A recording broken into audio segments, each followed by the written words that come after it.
Capítulo 1. Tive 2 pais, um rico e outro pobre.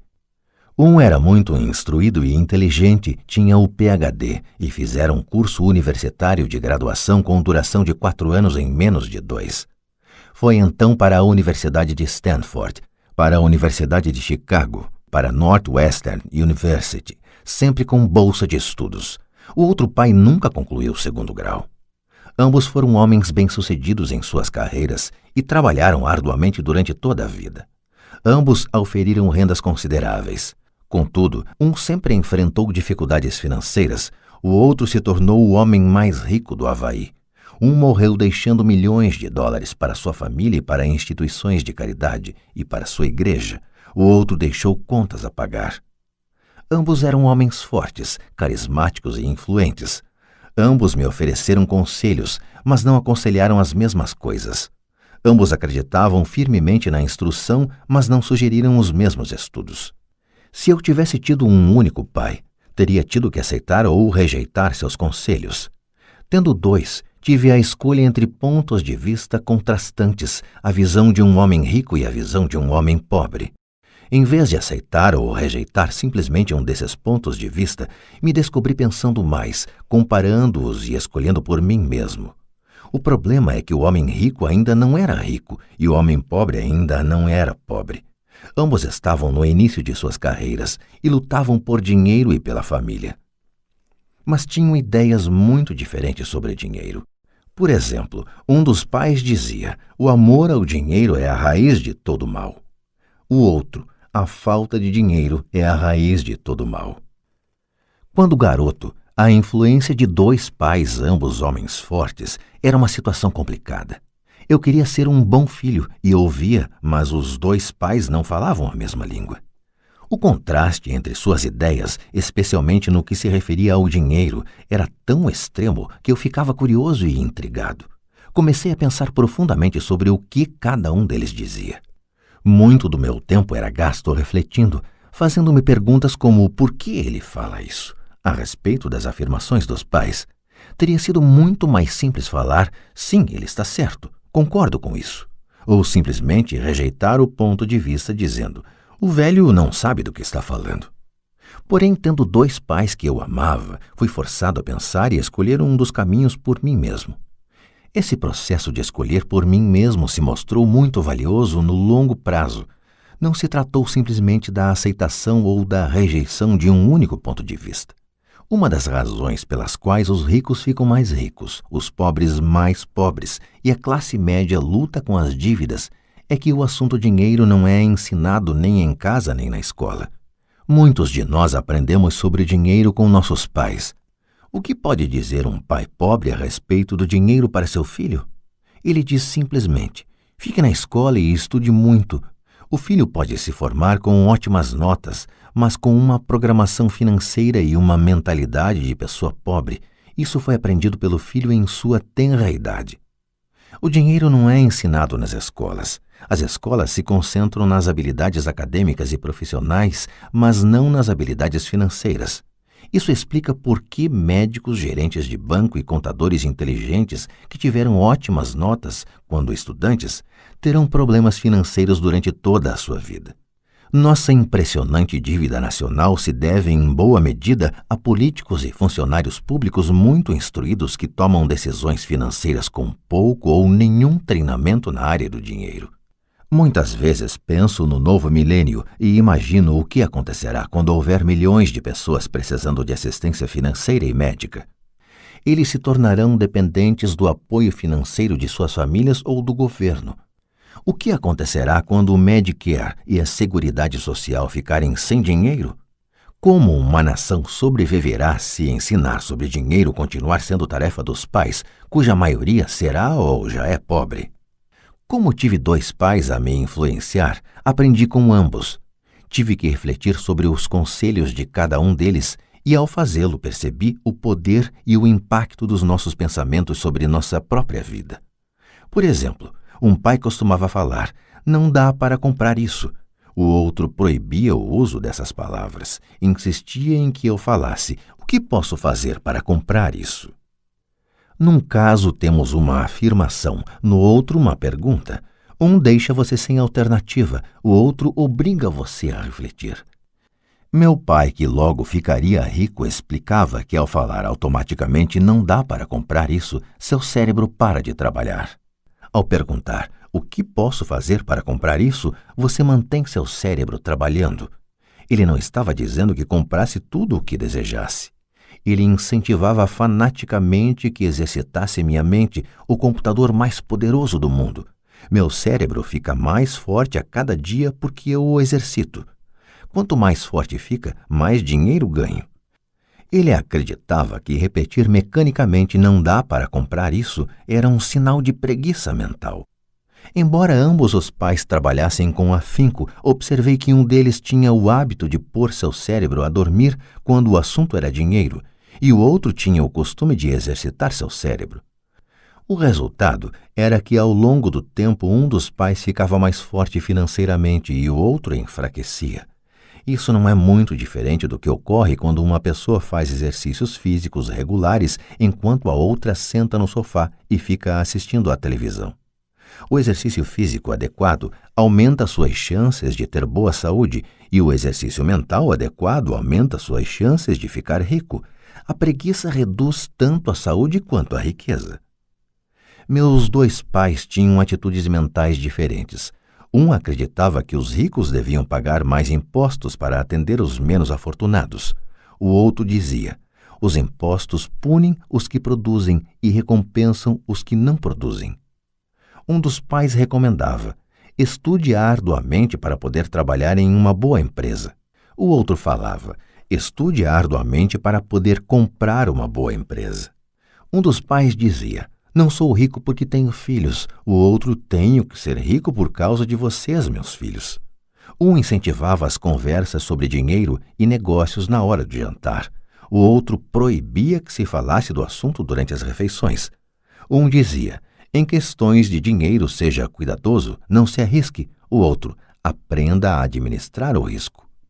Um recomendava: nossa casa é nosso maior investimento e nosso maior patrimônio. O outro: minha casa é uma dívida e se sua casa for seu maior investimento, você terá problemas. Ambos os pais pagavam suas contas no prazo, mas um deles pagava suas contas em primeiro lugar, enquanto o outro as deixava para a última hora. Um deles acreditava que a empresa ou o governo deveria cuidar de você e de suas necessidades. Estava sempre preocupado com aumentos salariais, planos de aposentadoria, benefícios médicos, licenças de saúde, férias e outros benefícios. Ele ficava impressionado com 2 de seus tios que foram para o exército e se aposentaram com vários benefícios após 20 anos de serviço ativo. Ele adorava a ideia de assistência médica e serviços de reembolso de alimentos que os militares ofereciam a seus aposentados. Ele também se empolgava com as cátedras vitalícias do sistema universitário. A ideia de estabilidade no emprego e benefícios trabalhistas lhe parecia às vezes mais importante do que o próprio emprego. Dizia frequentemente: trabalhei muito para o governo, mereço essas mordomias. O outro pai acreditava na total autossuficiência financeira. Ele sempre se manifestava contra a mentalidade dos direitos e falava que isso estava criando pessoas fracas e financeiramente necessitadas. Ele dava muita ênfase à competência financeira.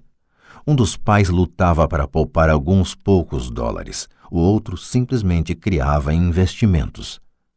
Um pai me ensinou a escrever um currículo impressionante para que eu pudesse encontrar um bom emprego. O outro me ensinou a fazer sólidos planos financeiros e de negócios, de modo que eu pudesse criar empregos. Ter 2 pais fortes me proporcionou o luxo de observar o impacto de diferentes formas de pensar sobre a própria vida. Observei que as pessoas moldam suas vidas por meio de seus pensamentos. Por exemplo, meu pai pobre sempre me dizia: nunca vou ficar rico, e isso acabou acontecendo. Meu pai rico, por outro lado, sempre se referia a si próprio como sendo rico. Ele dizia coisas como: sou um homem rico e pessoas ricas não fazem isto. Mesmo que estivesse totalmente quebrado após um revés financeiro, ele continuava a se considerar um homem rico. Ele se justificava dizendo: há uma diferença entre ser pobre e estar quebrado. Estar quebrado é algo temporário, ser pobre é algo eterno. Meu pai pobre dizia: não ligo para dinheiro, ou o dinheiro não é importante. Meu pai rico sempre dizia: dinheiro é poder. O poder de nossos pensamentos nunca poderá ser medido ou avaliado, mas desde jovem se tornou óbvio para mim a tomada de consciência de meus pensamentos e da forma como me expressava.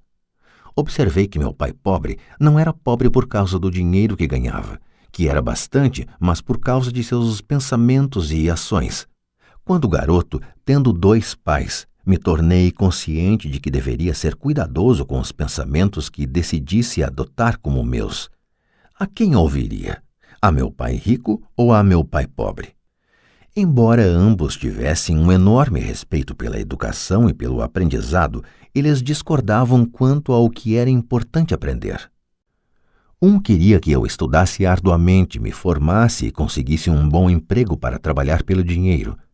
Ele queria que eu estudasse para me tornar um profissional, um advogado ou um contador, ou que fosse para uma faculdade de administração para obter um MBA. O outro me incentivava a estudar para ficar rico, para entender como funciona o dinheiro e para aprender como fazê-lo trabalhar para mim. Não trabalho por dinheiro, costumava repetir uma e outra vez: o dinheiro trabalha para mim. Com 9 anos de idade, resolvi ouvir e aprender com meu pai rico tudo sobre dinheiro. Optei por não dar ouvidos a meu pai pobre, mesmo que fosse ele quem possuísse todos os títulos universitários. Uma lição de Robert Frost. Robert Frost é meu poeta favorito. Embora goste de muitas de suas poesias, a minha preferida é The Road Not Taken. Quase todos os dias recorro às suas lições. The Road Not Taken. O caminho não escolhido. Num bosque amarelo, 2 caminhos se separavam, e lamentando não poder seguir os 2, e sendo apenas um viajante, fiquei muito tempo parado, e olhei para um deles tão distante quanto pude, até onde se perdia na mata. Então segui o outro, como sendo mais merecedor, e tendo talvez melhor direito, porque coberto de mato e querendo uso, embora os que por lá passaram os tenham realmente percorrido de igual forma, e ambos ficaram essa manhã com folhas que passo nenhum pisou. Guardei o primeiro para outro dia, embora sabendo como um caminho leva para longe, duvidasse que algum dia voltasse novamente. Direi isto suspirando: em algum lugar, daqui a muito e muito tempo, 2 caminhos se separaram em um bosque e eu escolhi o menos percorrido. E isso fez toda a diferença. Robert Frost, 1916. E isso fez toda a diferença. No correr dos anos, pensei muitas vezes no poema de Robert Frost. Ao escolher não dar atenção aos conselhos e atitudes quanto a dinheiro de meu pai muito instruído, tomei uma decisão dolorosa, mas foi uma decisão que determinou o resto de minha vida. Com a decisão de quanto a quem dar ouvidos, teve início minha educação sobre dinheiro. Meu pai rico me deu lições ao longo de um período de 30 anos, até que cheguei aos 39 anos de idade.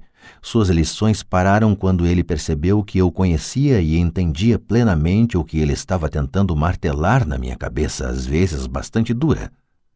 O dinheiro é uma forma de poder. Mais poderosa ainda, entretanto, é a instrução financeira. O dinheiro vem e vai, mas se você tiver sido educado quanto ao funcionamento do dinheiro, você adquire poder sobre ele e pode começar a construir riqueza. O motivo pelo qual o simples pensamento positivo não funciona é porque a maioria das pessoas foi à escola e nunca aprendeu como o dinheiro funciona, e assim passam suas vidas trabalhando pelo dinheiro. Como comecei com apenas 9 anos, as lições que meu pai rico me ensinou foram simples. E quando tudo foi dito e tudo foi feito, encontramos apenas 6 lições, repetidas ao longo de 30 anos. Este livro trata dessas 6 lições, expostas da maneira mais simples possível, da forma como meu pai rico as passou para mim. Estas lições não pretendem ser respostas e sim marcos. Marcos que ajudarão você e seus filhos a enriquecerem, não importa o que aconteça em um mundo de crescente mudança e incerteza. Lição 1. Os ricos não trabalham pelo dinheiro. Lição 2. Para que a alfabetização financeira? Lição 3. Cuide de seus negócios. Lição 4. A história dos impostos e o poder da sociedade anônima. Lição 5. Os ricos inventam dinheiro. Lição 6. Trabalhe para aprender, não trabalhe pelo dinheiro.